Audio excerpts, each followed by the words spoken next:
இது சாம்பார் வெங்காயம் கிடையாது, பெரிய வெங்காயத்துக்கு குட்டி. இது அந்த இந்த வெங்காயம் வந்து இப்போது காய்கறி கடையில் எல்லாம் வந்து கிடைக்கிது. பெரிய வெங்காயத்துக்கு குட்டி வந்து இது வந்து கிலோ வந்து 10 ரூபா தான். அப்போது நமக்கு 2-3 கிலோ வாங்கி காய வச்சுருந்தோம்னு சொன்னால் இப்படி காரக்குழம்பு செய்கிறதுக்கு, ஊறுகாய் செய்கிறதுக்கெல்லாம் இதை பயன்படுத்தலாம். கிலோ 10 ரூபா தானே. இப்போ வாங்கி குட்டி வெங்காயம் காரக்குழம்பு செய்யலாம்.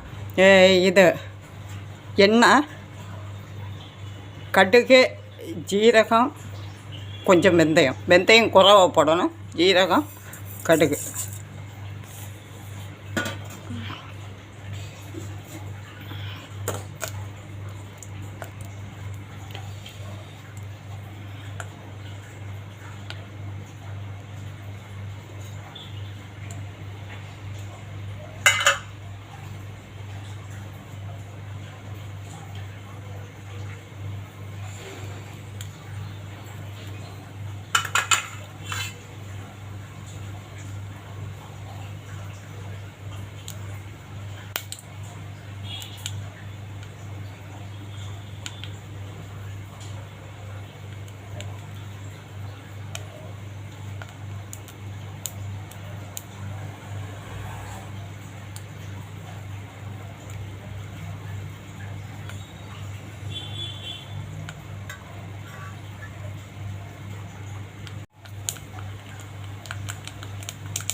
கருவேப்பிலை,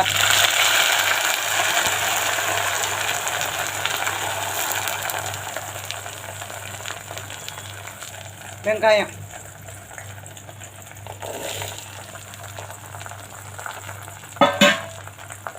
வெங்காயம் நல்லா வதங்கணும்.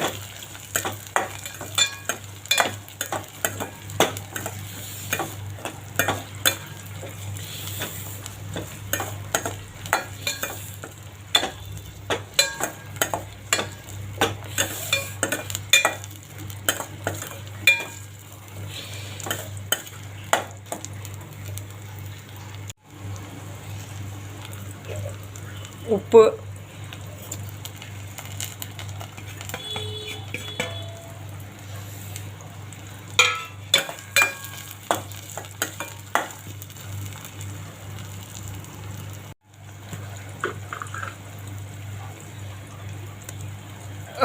கொஞ்சம் பூண்டு. இதை அரைக்காமல் இடித்து போடணும்.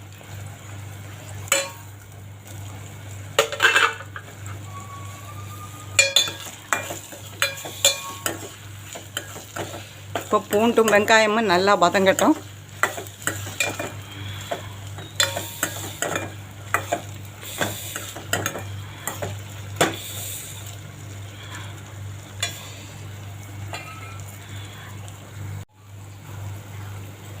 வெங்காயம் நல்லா வதங்கியாச்சு.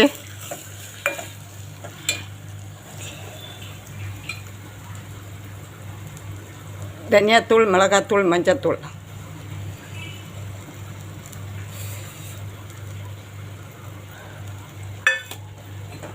ஒன்றரை டீஸ்பூன் மிளகாத்தூள், 2½ டீஸ்பூன் தனியாத்தூள், கொஞ்சம் மஞ்சள்.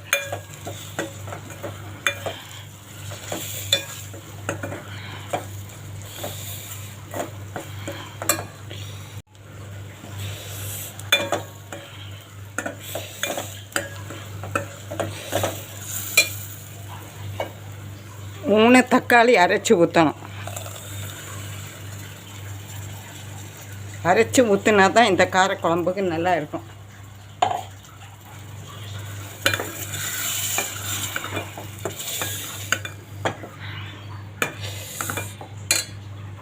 தக்காளி நல்லா வெந்து எண்ணெய் பிரிஞ்சு வரணும். எண்ணெய் பிரிஞ்சு வர்ற வரைக்கும் தக்காளி நல்லா இந்த எண்ணெயில் வேகணும்.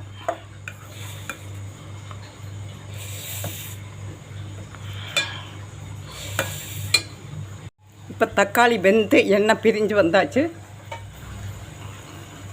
புளி தண்ணி,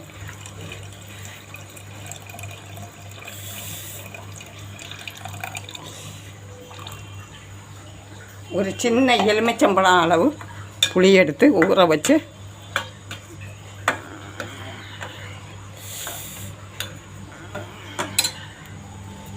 இப்போ தேவைக்கு தண்ணி.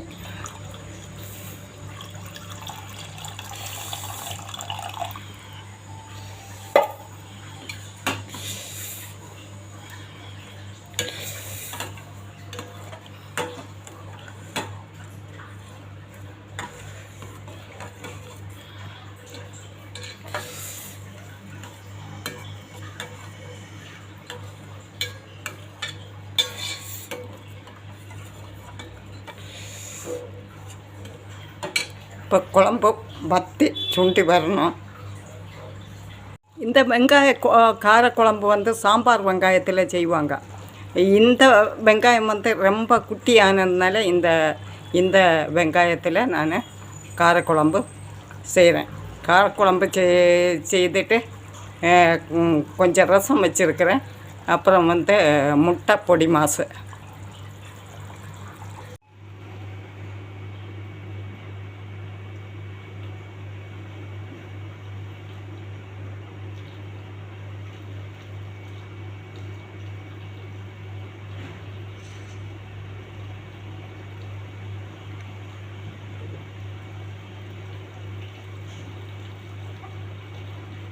எக் பொடி மாஸ்.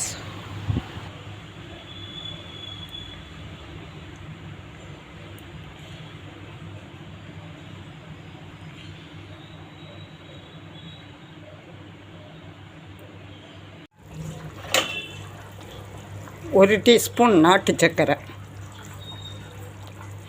நாட்டு சர்க்கரையும் போடலாம், இல்லைன்னா வெல்லம் போடலாம், இல்லைன்னா கருப்பட்டி போடலாம். ஏதாவது அந்த வெங்காயத்தில் உள்ள அந்த எரிப்பு, வெங்காயத்தில் உள்ள எரிப்பு நமக்கு தெரியாமல் இருக்கிற இந்த கொஞ்சம் இனிப்பு, இந்த வெங்காய காரக்குழம்புல கொஞ்சம் இனிப்பு போட்டால் நல்லா இருக்கும்.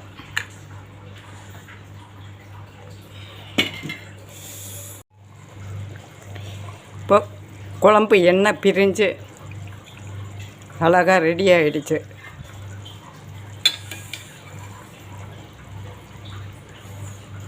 இங்கே பாருங்கள், வெங்காயமெல்லாம் நல்லா வெந்து அழகாக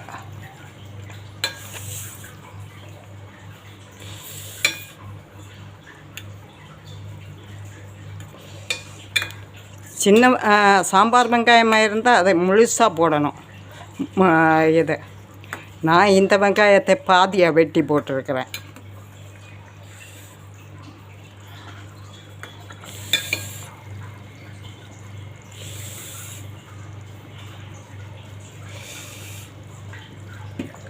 இப்போ காரக்குழம்பு ரெடி.